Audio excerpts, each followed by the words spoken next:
ये radio Pakistan podcast है। अस्सलाम वालेकुम। रेडियो पाकिस्तान पॉडकास्ट के साथ मैं हूं कासिम बुखारी। नाज़रीन, आज की नशिस्त में हमारे साथ मौजूद हैं माहिर नफ्सियात डॉक्टर अहमद बिलाल साहब। इनसे पूछेंगे कि माशरे में जो जहनी तनाव की शरह ज़्यादा देखने में आ रही है, इसके पीछे क्या अवामिल कारफरमा हैं। डॉक्टर साहब, रेडियो पाकिस्तान को टाइम देने का बहुत शुक्रिया।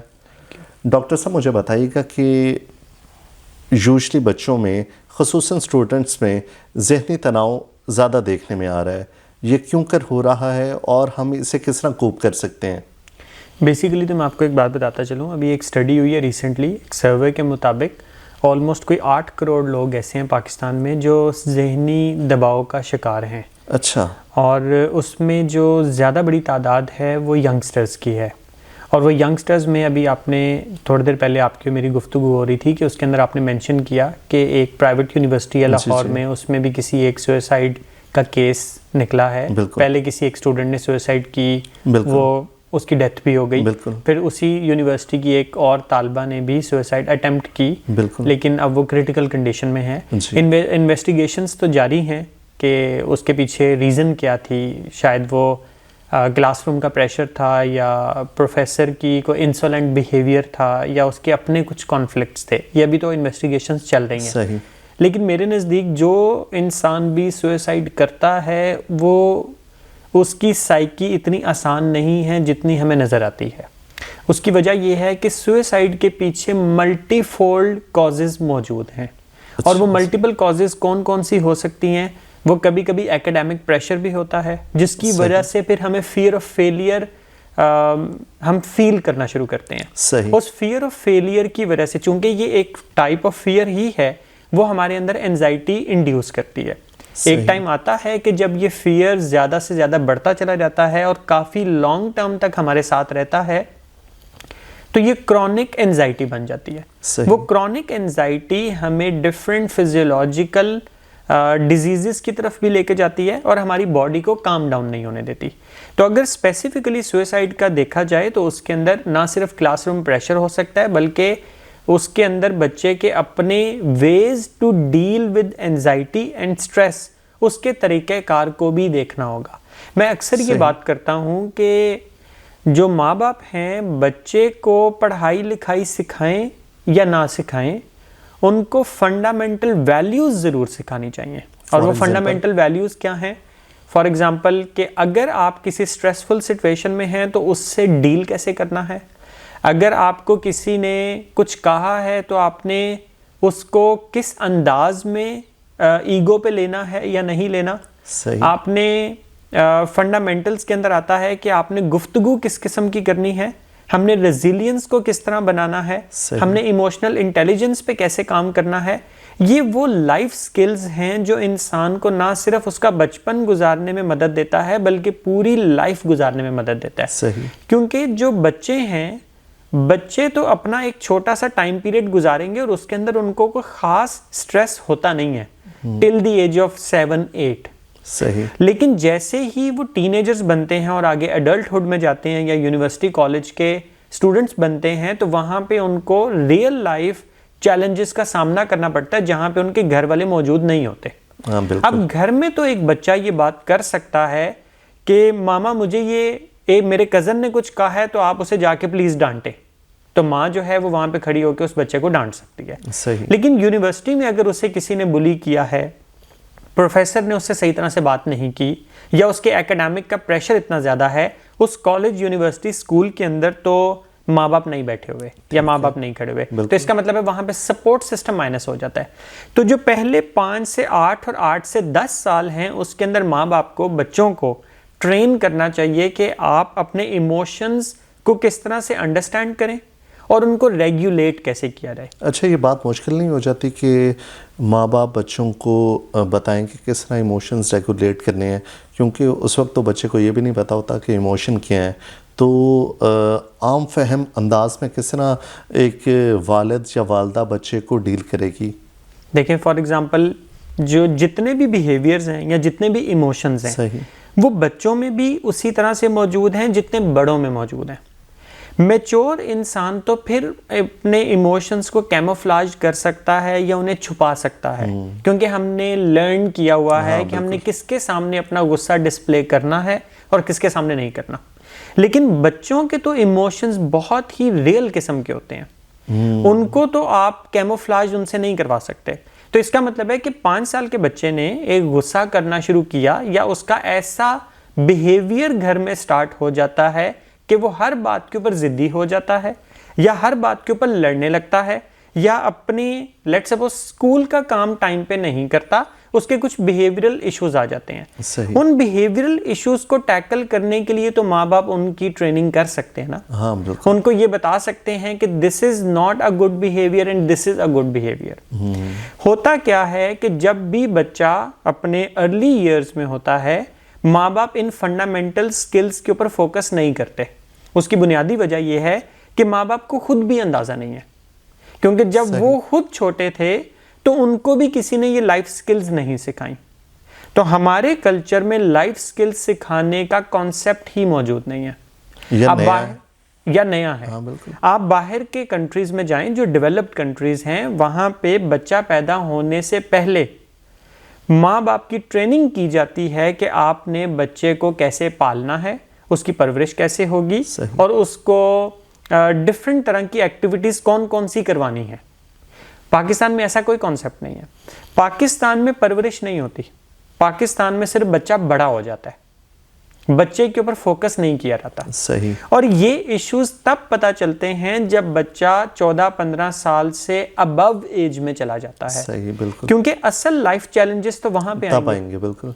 तो इसलिए जितनी आपने ये सुसाइड की बात की, इसके पीछे जो प्रेशर्स मौजूद हैं, चाहे वो एकेडमिक हो, वो प्रोफेसर का प्रेशर हो, वो क्लासरूम के बुलिंग बिहेवियर का प्रेशर हो, वो उसके अपने पर्सनल कॉन्फ्लिक्ट्स हों, तो ये जितने भी इश्यूज हैं, इन सब का ताल्लुक स्ट्रेस के साथ है और स्ट्रेस का ताल्लुक हमारे इमोशंस के साथ है।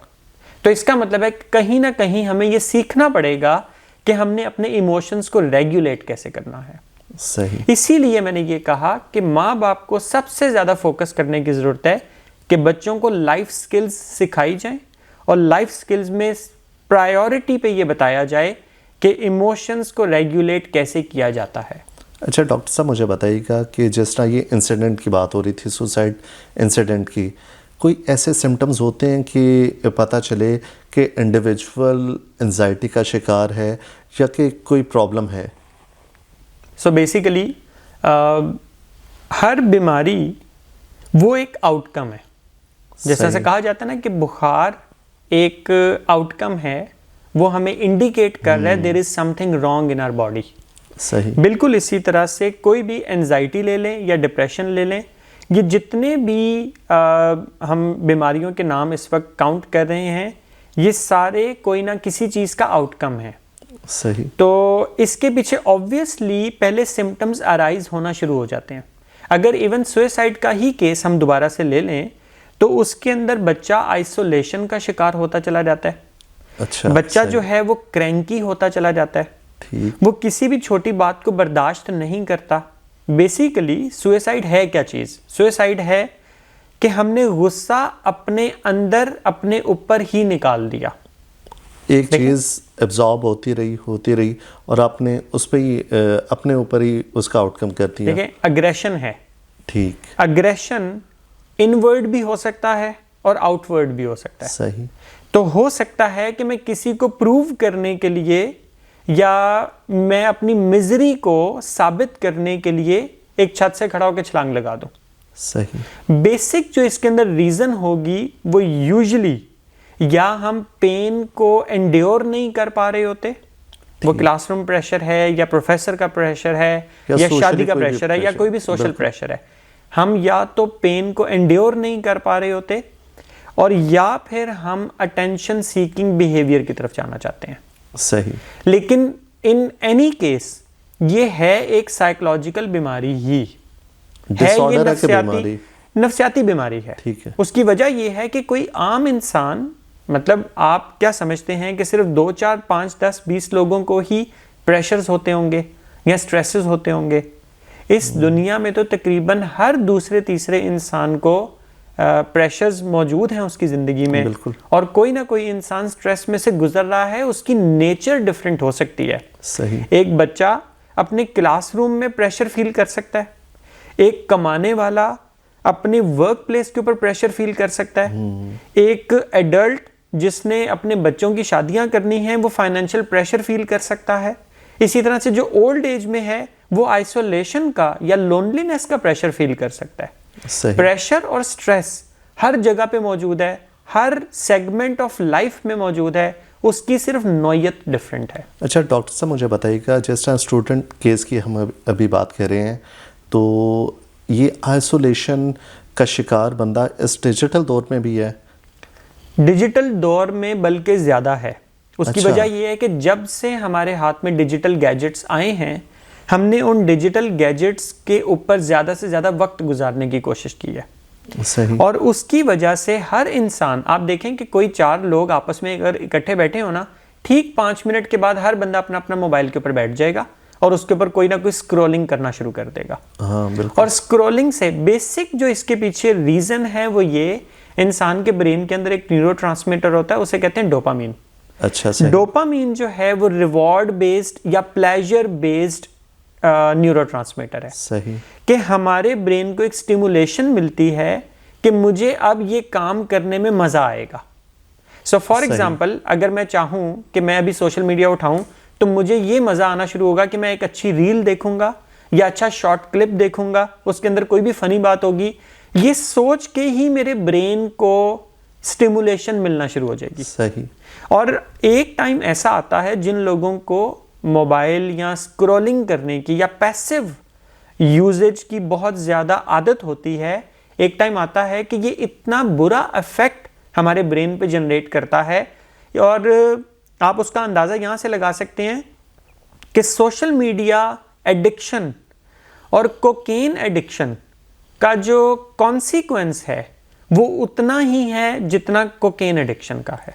यानी कि हमारी जनरेशन इतना इफेक्ट हो रही है और हमें पता ही नहीं है। हमें नहीं पता बेसिक। सो आप ये देखें कि डोपामीन हमें वो बार बार एक्टिविटी करवाता है। सही। डोपामीन से रिजल्ट क्या निकल रहा है? डोपामीन से इंसान ने लॉन्ग टर्म सोचना छोड़ दिया, इंसान शॉर्ट टर्म प्लेजर की तरफ है, वो चाहता है। और ये सिर्फ सोशल मीडिया तक रेस्ट्रिक्टेड नहीं है, किसी भी ये एक्टिविटी में ईटिंग से भी रिलेटेड है। अच्छा। कि मुझे ये फील हो रहा है कि मैंने इस वक्त पिज्जा खाना है, चाहे मैंने दोपहर का खाना खाया हुआ है, लेकिन चूंकि मैं पिज्जा खाना चाहता हूं, हो सकता है मेरी जिंदगी में कोई और मसला मौजूद हो, मैं उससे एक कॉन्सेप्ट यूज होता है, उसे कहते हैं स्ट्रेस ईटिंग। तो इंसान वो स्ट्रेस ईटिंग के थ्रू अपने ब्रेन को एक प्लेजर देना चाहता है, अपनी बॉडी को प्लेजर देना चाहता है। सही। तो ये ना सिर्फ मोबाइल से या गैजेट्स की एडिक्शन है डोपामीन, ये बल्कि ईटिंग से रिलेटेड भी हमारा ब्रेन डोपामीन रिलीज करता है। ये इवन आप अंदाजा करें कि डोपामीन यहाँ पे भी रिलीज होता है जहाँ पे इंसान विशफुल थिंकिंग के अंदर इन्वॉल्व होता है। एक साइकोलॉजिकल टर्म है जिसे डिफेंस मैकेनिज्म कहते हैं। डिफेंस मैकेनिज्म में एक टाइप आती है जिसे विशफुल थिंकिंग कहा जाता है।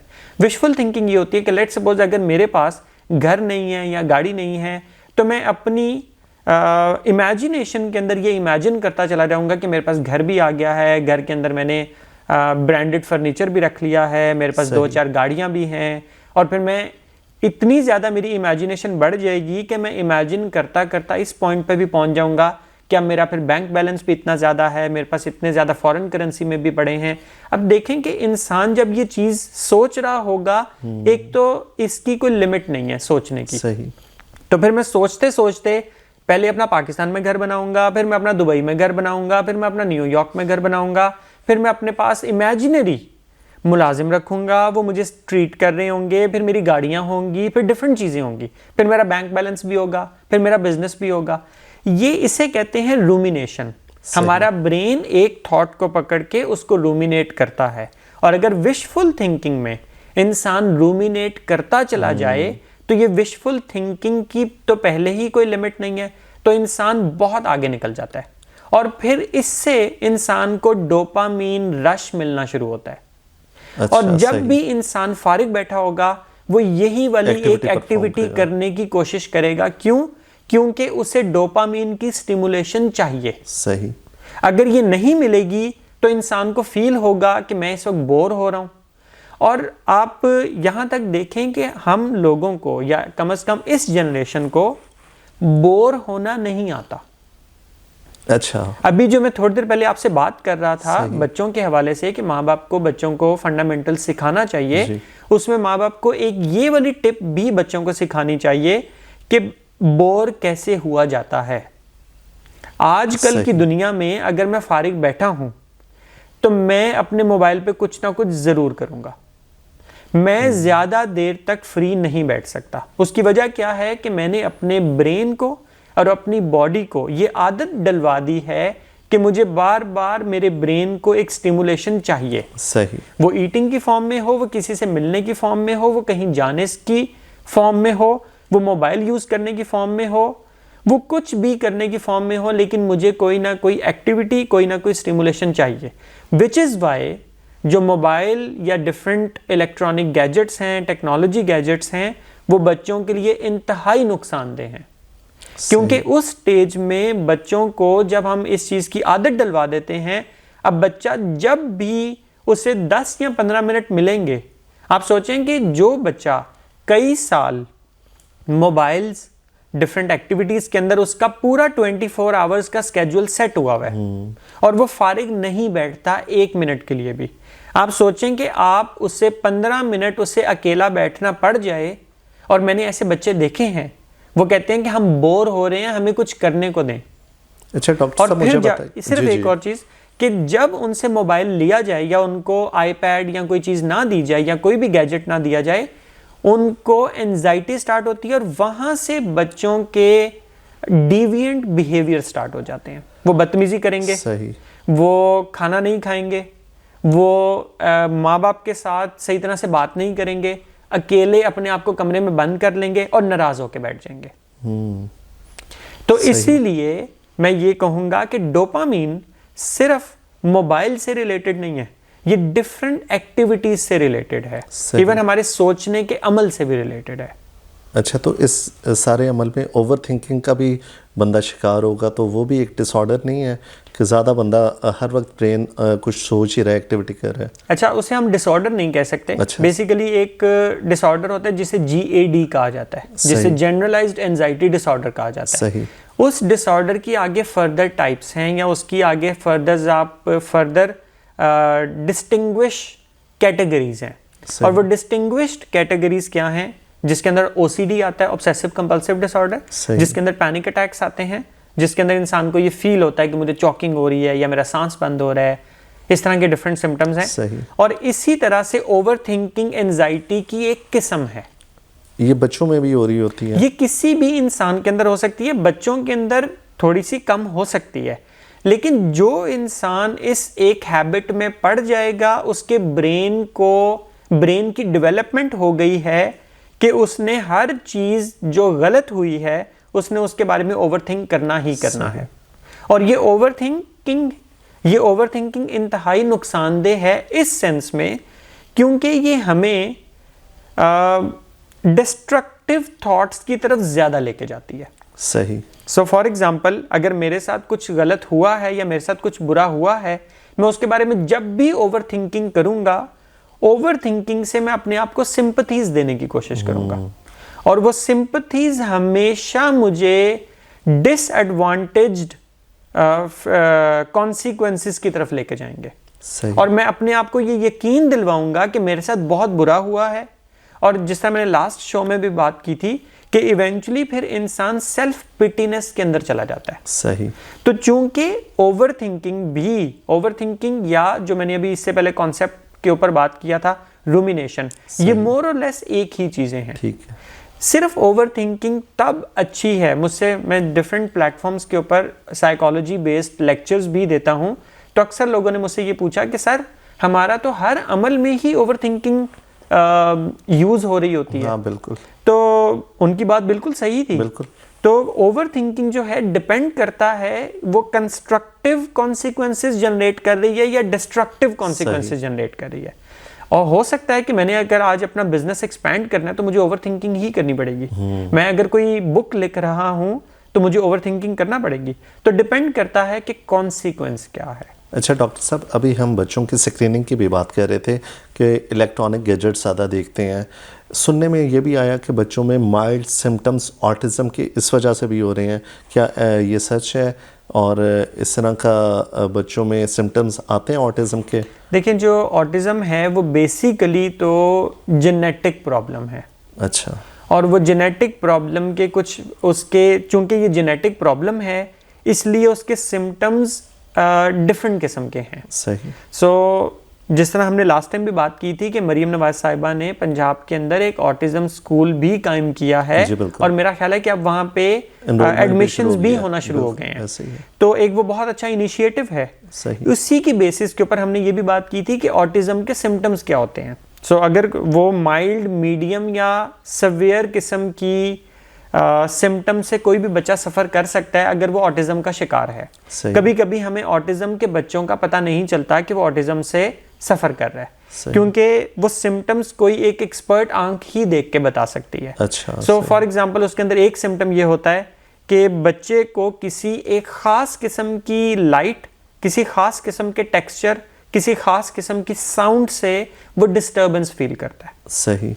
नंबर 2 उसके अंदर ये आता है कि उसका कोई एक जिंदगी में कोई ना कोई एक खास स्पेसिफिक इंटरेस्ट जरूर होता है, वो स्पेस के बारे में बातें करना शुरू कर देगा। अच्छा। सही। या वो किसी और पैशन को पकड़ के उसके पीछे लग जाएगा। सिर्फ यहां तक महदूद नहीं है, ये आगे भी इसके सिम्टम्स हैं। कभी कभी इन बच्चों के अंदर एम्पैथी भी नहीं होती। अब ये एम्पैथी एक इतना एक ऐसा कॉन्सेप्ट है जिसके ऊपर जब तक कंप्लीट अंडरस्टैंडिंग ना हो तो हम ये बता नहीं सकते कि इसके अंदर एम्पैथी है या नहीं है। तो जो माँ बाप जिनके बच्चे माइल्ड लेवल के ऑटिज्म से सफ़र कर रहे होंगे, तो माँ बाप को तो अंदाज़ा ही नहीं होगा कि ये बच्चा ऑटिज्म का शिकार हुआ भी हुआ या नहीं हुआ। तो ये जेनेटिक प्रॉब्लम है, जो न्यूरोलॉजिकल प्रॉब्लम है। सही।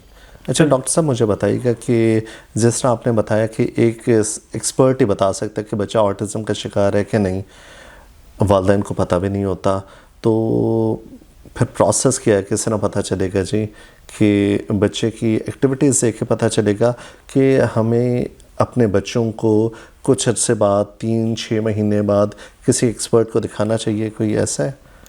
वैसे तो जब भी माँ बाप को कोई 1 या 2 डिविएंट बिहेवियर्स नजर आए और उनकी फ्रीक्वेंसी ज्यादा हो, सही, तो माँ बाप को समझ जाना चाहिए कि हमें इसका चेकअप जरूर करवाना चाहिए। ठीक है। देखिए, अगर मेरे हाथ पे कोई एक दाना निकल आए और वो कई दिनों तक नहीं जा रहा, बल्कि वो मुझे और ज्यादा इरिटेशन प्रोवाइड कर रहा है, तो मैं किसी एक डॉक्टर के पास जाऊंगा और उससे कहूंगा मुझे प्लीज चेक करके बता दें कि ये कुछ दिनों में चला जाएगा या इसका अगर कोई ट्रीटमेंट करना है तो मैं बर वक्त ट्रीटमेंट कर लूं। साइकोलॉजिकल बीमारियों का भी इसी एक कॉन्सेप्ट से ताल्लुक है। सही। तो कहीं ना कहीं माँ बाप को देखना चाहिए कि अगर उन्हें कोई भी 1 या 2 डिविएंट सिम्टम्स नजर आए और अगर उसकी फ्रीक्वेंसी मुसलसल नजर आ रही है, तो फिर माँ बाप को थोड़ा सा अलर्ट हो जाना चाहिए और रिस्पॉन्सिबल रहना चाहिए कि हम इसको कहीं से चेक करवाते हैं।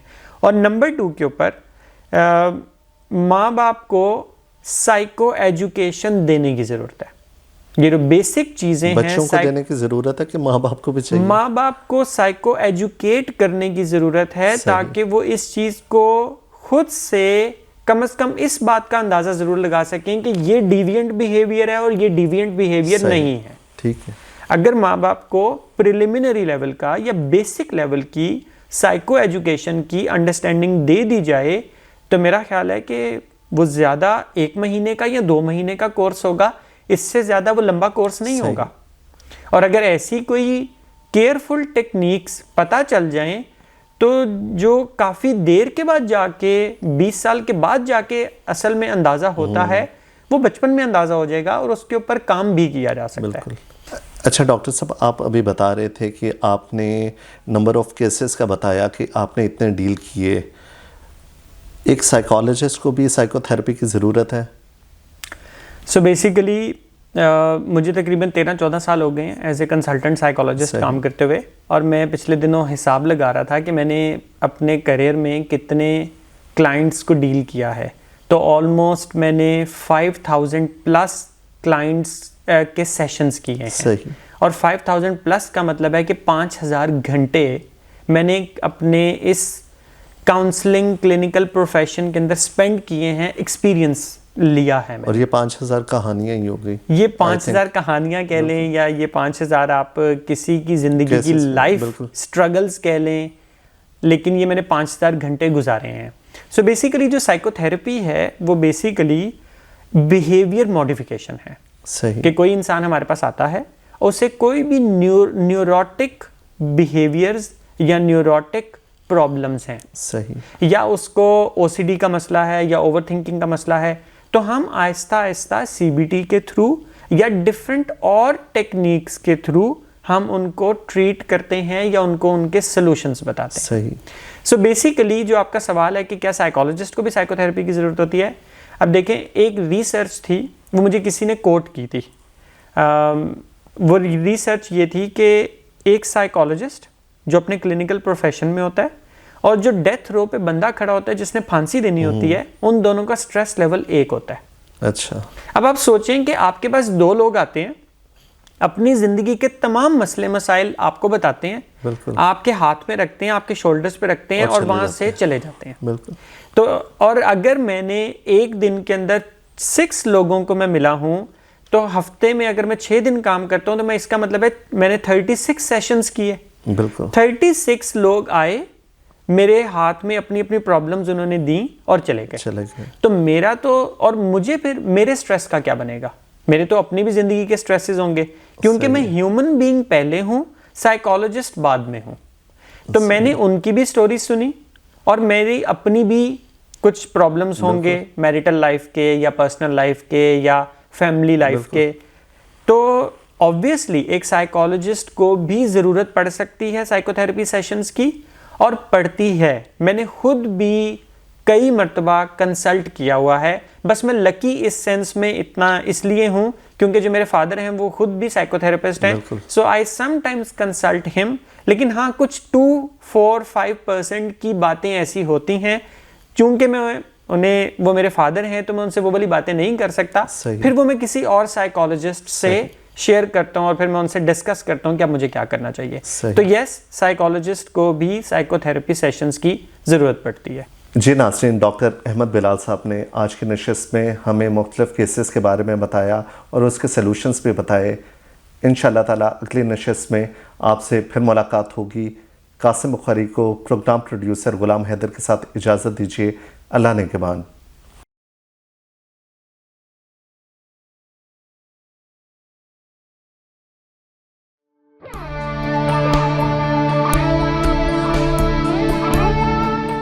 ये रेडियो पाकिस्तान पॉडकास्ट है।